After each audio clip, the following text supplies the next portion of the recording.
खाली घ्यायचे. खाली यासाठी घ्यायचंय ते की आपल्याला हे करायचं आहे, हिटिंग करायचं आहे, तर दोन्ही डाय हिट झाल्या पाहिजे. बरोबर.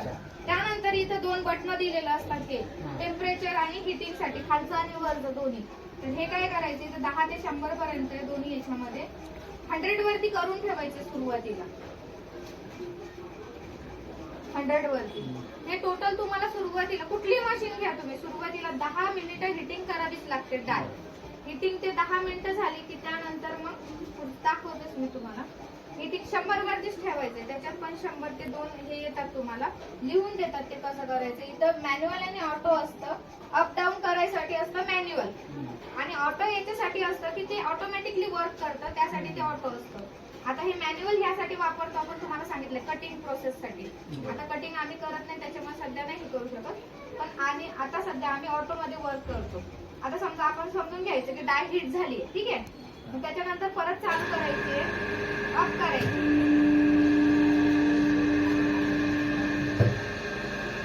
आणि हे ऑटो मध्ये टाकायचंय आणि स्टार्टचं बटन दाबायचं. आता माझी एकच आहे, तुम्हाला त्याला 2 होल्डिंग टाइम 10 सेकंड. प्लेट तुमची तेवढ्या वेळात शेप आला पाहिजे, आणि होल्डिंग टाइम तो खालीसाठी दिलेला असतो. आता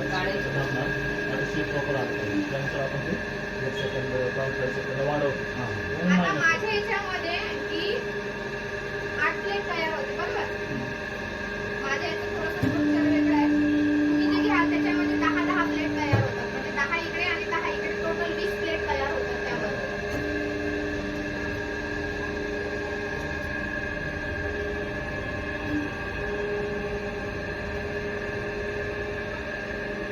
आता ही हिटिंग झालेली नाहीये, त्यामुळे मी एकच ठेवते. तेवढे एकच मिनिटात त्याचे. हा, माझे जे 8 निघतात. 8 येतात. हा, आता ही हिटिंग झालेली नाहीये. अशी ठेवायची आहे आणि हात काढून घ्यायचा. हात ठेवायचा नाहीच आहे, हे तर आपल्याला जनरली समजतच नाही. फक्त प्लेट व्यवस्थित ह्याच्यामध्ये बरोबर बसतात, कारण की त्या साईजचं ते कटिंगच असतं. बरोबर. त्याच्यामुळे प्लेट ती इकडे तिकडे जातच नाही. होल्डिंग टाइम आम्ही 10 सेकंड ठेवलेला आहे, तुमचं पण तेवढाच असतो, आणि मग अशी प्लेट तयार होतात. प्लेट काढून घ्यायची.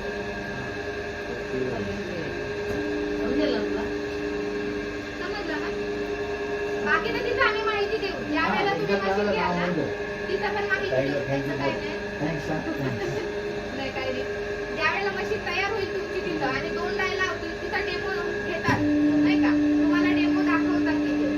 फक्त हे कटिंग आपल्याला काय 10 कटिंग तुम्हाला स्पीड मध्ये मोजून ठेवायचंय, असं याच्यामध्ये झालं.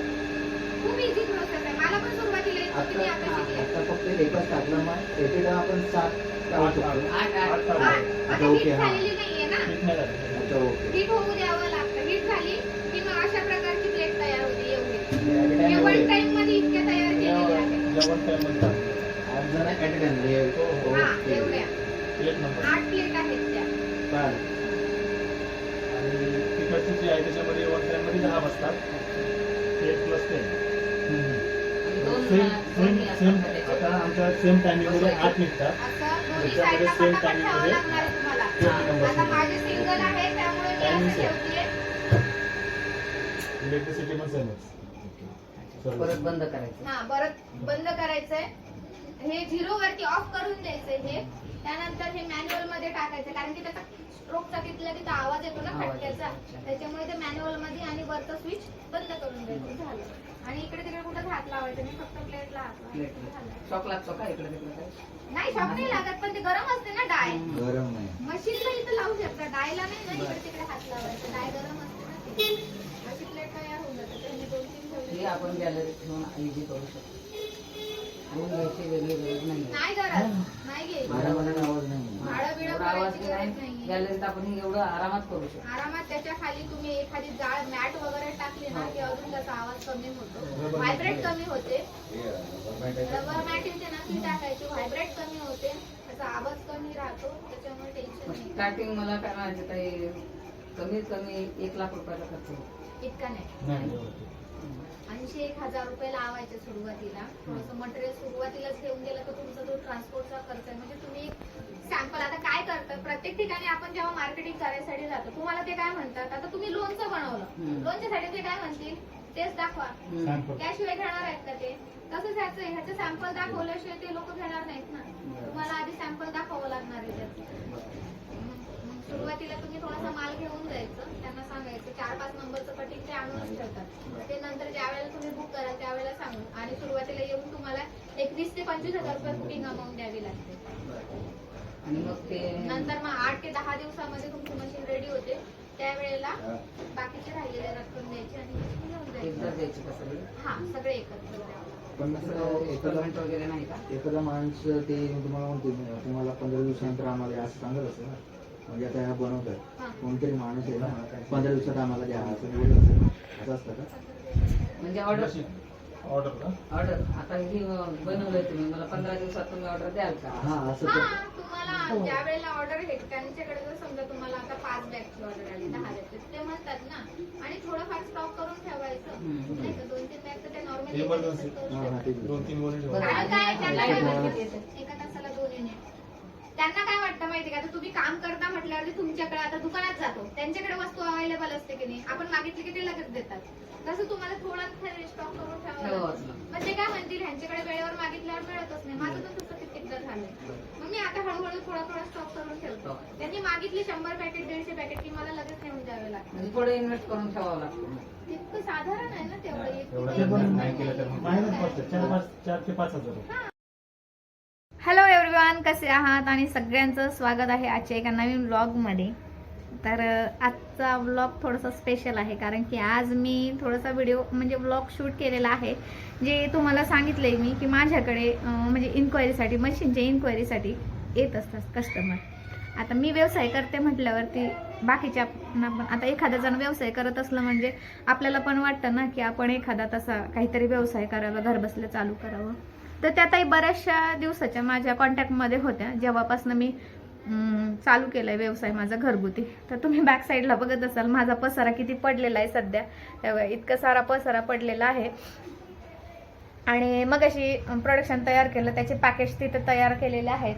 ॲक्च्युली काय झालंय की मशीनची जी पॅकिंग मशीन आहे ना, तर तिथे एक मध्ये कॉईल असते, तर ती कॉईल गेली होती, ती कॉईल आणली. तर पॅकेट आता सकाळी दिली मी 100 पॅकेट, आता परत 100 पॅकेटची ऑर्डर आहे. आणि तिथे मी बऱ्यापैकी त्याच्यात मला वाटतं एक 7-8 पॅकेट कमी आहे, ते पॅकिंग करायचे. तर मी बसलेच होते, पण थोडंसं काय झालंय की डिस्टर्ब होतं जरा, थोडेसे काहीतरी आजूबाजूचे विचार येतात, तर तसंच झालं. ठीक आहे, ते तर चालूच असतं प्रत्येकाच्या आयुष्यामध्ये वेगवेगळे प्रकारचे. तर आता इथे बऱ्यापैकी पॅकिंग झालेली आहे आणि थोडेसे राहिलेत, तर ती ऑर्डर मला द्यायची आहे 100 पॅकेटची. त्यानंतर माझं मटेरियल पण आता जे रॉ मटेरियल आहे ना, ते पण संपत आलेलं आहे. मी 2 बॅग आणल्या होत्या 50 किलोच्या, तर ते संपत आलं. आता मला उद्या वगैरे घेऊन यावं लागणार आहे, मी घेऊन येईल ते. आणि ते थोडंसं मी डिस्प्ले तयार केला, पण काय झालं की मशीनच्या व्हायब्रेटिंगनं काय होतंय ते सगळं खाली पडतं. तर ते थोडं ज्यावेळेस मी मशीन चालू केली, लाईव्ह झाली माझी दुपारी, त्यावेळेला मी ते मशीन चालू केलं, ते खाली पडले. पण बऱ्यापैकी आहे. काय होतं ते कस्टमरला दाखवायला बरं पडतं थोडंसं. आता पाऊस तर काही उघडणं झालाय, मला जायचं होतं, थोडंसं ऑर्डर वगैरे द्यायची होती एका ठिकाणी पेमेंट कलेक्ट करायचं एका ठिकाणाहून. बरेच दिवस झाले पावसामुळे मी बाहेरच पडले नाही, फक्त ऑर्डर इथल्या इथं देते. त्या ठिकाणी ऑर्डर दिली तर तिथे पेमेंट अडकलेलं आहे, ते पेमेंट आणायचं आहे.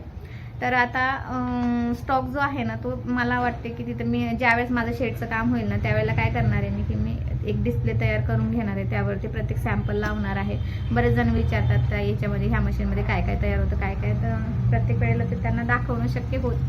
म्हणून मग मी काय करते की भिंतीला म्हटलं एक आयडिया लावून घ्यावी, भिंतीला लावून घेतलं, चिटकवून घेतलं. तसंही आता आपली ही रूम बिझनेस रूमच झालेली आहे, शॉपसारखंच झालेलं आहे. म्हणून मग इथं काही नाही. आणि घरी आपण दोघंच असतो, आम्ही दोघंच असतो, त्याच्यामुळे इथं काही नाही.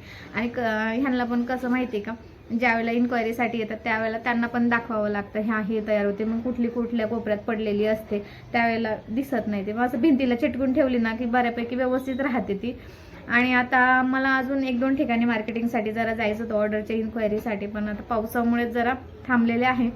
तर ह्या ज्या ताई आहेत तुम्हाला सांगितलं मी, म्हणजे आज 2 कस्टमर आले होते, एक इथूनच निगडीमधून आले होते आणि दुसरे ते मुंबईचे आहेत. तर त्यांचा पण बराचसा प्रॉब्लेम आहे, तो मी पुढे व्हिडिओमध्ये सांगणारच आहे. आपल्या ब्लॉगमध्ये कंटिन्यू राहा तुम्ही. आणि लाईव्ह असतात, लाईव्हवरती जॉईन करत जा, जेणेकरून तुम्हाला आहे ना पूर्ण माहिती मिळेल. काय झालं माहिती आहे, खाण्याचे व्यवसाय एवढे वाढलेत ना की ह्या व्यवसायाची इतकी मागणी वाढलेली आहे ना, भरपूर प्रमाणात मागणी वाढलेली. आधी मला ह्या व्यवसायाबद्दल काहीच माहिती नव्हतं, झिरो नॉलेज होतं. पण आता हळूहळू काय व्हायला लागलं की पूर्ण माहिती, म्हणजे त्या दिवशी मी इथे बँकेमध्ये पण गेले होते, तिथे सुद्धा माझा व्हिडिओ बघितला त्यांनी. तर ते म्हणाले, मॅडम तुम्ही हा व्यवसाय करता का? मी म्हटलं हो करते. मग त्यांनी मला जरा माहिती मिळाली. बघू, त्यांनी मला माहिती विचारली, मी त्यांना पूर्ण डिटेल्समध्ये माहिती दिली. ते म्हणलं, मॅडम तुम्ही किती वर्षापासून बिझनेस करते? म्हटलं काय नाही सर, सध्याच करते. टायमिंग 7:30चा आहे. टायमिंग 7:30चा आहे. 5 मिनिट किती प्रसन्न पार्किंग बस नंबर, ठीक आहे. 7:30चा टायमिंग आहे, 7 वाजता निघूया. तर अशा प्रकारचं आहे. आणि बाकी तुम्ही व्हिडिओमध्ये त्यांची मी परमिशन घेतली, म्हटलं ताई तुमचा व्हिडिओ घेतला तर चालेल. काय होतं, प्रत्येक वेळेला कस्टमर ज्या वेळेला माझ्या घरी येतात इन्क्वायरीसाठी मी व्हिडिओ घेत नाही, कारण की एकतर ओमा शाळेत गेलेला असतो, तेवढ्यात मी मोबाईल वगैरे पकडायचा आणि मला सारखं कॅमेरा घेऊन आवडत नाही. आता मला काही लोक पागल म्हणतात, ज्या वेळेला मी लाईव्ह घेते ना त्यावेळेला पागल म्हणतात. पागल मोबाईल समोरच असते सारखी. आता ज्या वेळेला मी फक्त दिवसातून एकदा किंवा 2दा लाईव्ह घेते तेव्हा मला पागल म्हणतात. म्हटलं बरं आहे, मी खरंच पागल आहे, शहाणं होऊन परवडत नाही, पागल राहिलेलं बरं. ठीक आहे, असं द्या. ह्या सगळ्या गोष्टी आपल्या स्वतःबद्दल असं बोलणं चांगलं नसतं. पण काय होतं की ज्या वेळेला ते लोक कमेंट्स करतात ना, मला खूप हसायला येतं की पागल आहे म्हणून. म्हटलं ठीक आहे तर आहे पागल, आता काय करणार नाही का. असंही पागल असावं एखादं. मोबाईल समोर मोबाईल घेऊन बसते. लेडीजच होती कोणीतरी बोलणारी, आय थिंक. महिलाच जास्त बोलतात ना असं करून. आणि कोणी अजून काय म्हणत होतं, कोणी म्हणते की उलटी प्लेट बनवते, कोणी काय म्हणतं, कोणी काय म्हणतं. मी ठीक आहे बोलते, कधी कधी रिॲक्ट होते, कधी कधी खूप हसायला येते की खरंच लोकांची कॅपॅसिटी म्हणजे कुठल्या लेवलला जाऊन ते बोलू शकतात ना, खरंच काही सांगू शकत नाही. खूप हसायला येतं त्यावेळेला मला की अशा पण लेवलला जाऊन बोलू शकतात म्हणून. पण वाचते कमेंट्स आणि इग्नोर करते, कधी कधी रिॲक्ट होते, कधी कधी इग्नोर होते, कधी कधी खूप हायपर होते. पण कसं असतं की जास्त हायपर झाले तर समोरच्याला असं वाटतं बापरे बाई किती तापते. पण त्यावेळेला कसं असतं, असं बोलल्यावरती हे होतं थोडंसं. ठीक आहे, असो. आता मी काही माईक लावलेला नाही आहे, त्यामुळे बाहेरचा व्हॉइस वगैरे तुम्हाला येत असेल, ते काहीतरी आता आवाज पण येतोय. असो, चला भेटूया आपल्या ब्लॉगमध्ये. व्हिडिओ आवडल्यास लाईक शेअर कमेंट करायला विसरू नका. चॅनलवर नवीन असं सबस्क्राईब करा. त्यानंतर लाईव्ह जॉईन करत जा, लाईव्ह डेली असतात. कारण काय होतं की व्हिडिओ एडिट होतो, बरोबर, व्हिडिओ एडिट करून टाकतो आपण, पण लाईव्हवरती काहीच एडिट करू शकत नाही. लाईव्हवरती तुम्ही जे आहे ना ते रिअल बघताय, सगळ्या गोष्टी लाईव्हवरती. आता माझं ना बऱ्यापैकी रूम जी आहे ना ती सगळी ह्याच्यामध्ये भरलेली आहे बघा. आम्हाला जागाच नसते जास्त, एवढा पसारा आवरावा लागतं. आता हे मला पॅकिंग करायचं आहे, मी पॅकिंग करायला घेतलं पण थोडंसं मोबाईल वगैरे बघत बसले, जरा व्हिडिओ वगैरे बघत बसले, परत विसरून गेले. ते पॅकिंग करायचं आहे मला. ही ऑर्डरसुद्धा द्यायची आहे. आता ही थोड्या वेळाने देईल मी नेऊन. मला जरासं काम येते, काम आवरून येते, त्यानंतर ही ऑर्डर देते आणि मग संध्याकाळी बघू जर लाईव्ह घेता आली तर. डेली लाईव्ह घेत असते, कारण लाईव्हवरती माझं कामसुद्धा होतं. तुमचे जे प्रश्न असतात, जे काही डाऊट्स असतात ते सुद्धा क्लिअर होतात.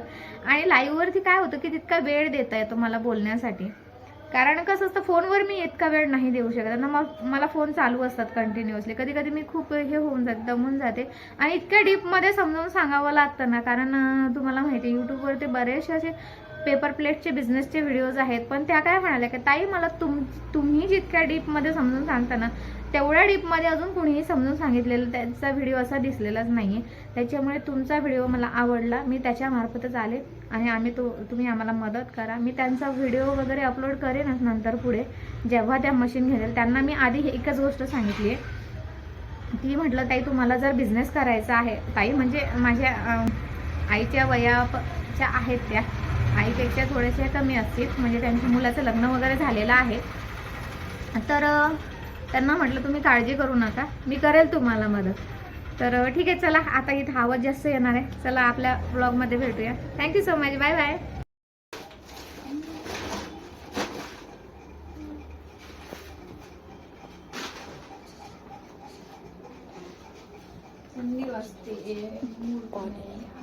बोरिंग का बरं काय झालं बोरिंग?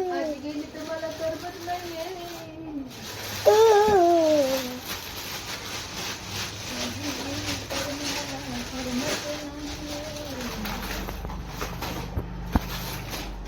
हसी मजाक नाही. भाऊ आहे ना भाऊ आहे मग कुठे आहे? भाऊ येणार ना. भाऊ कुठे आहे?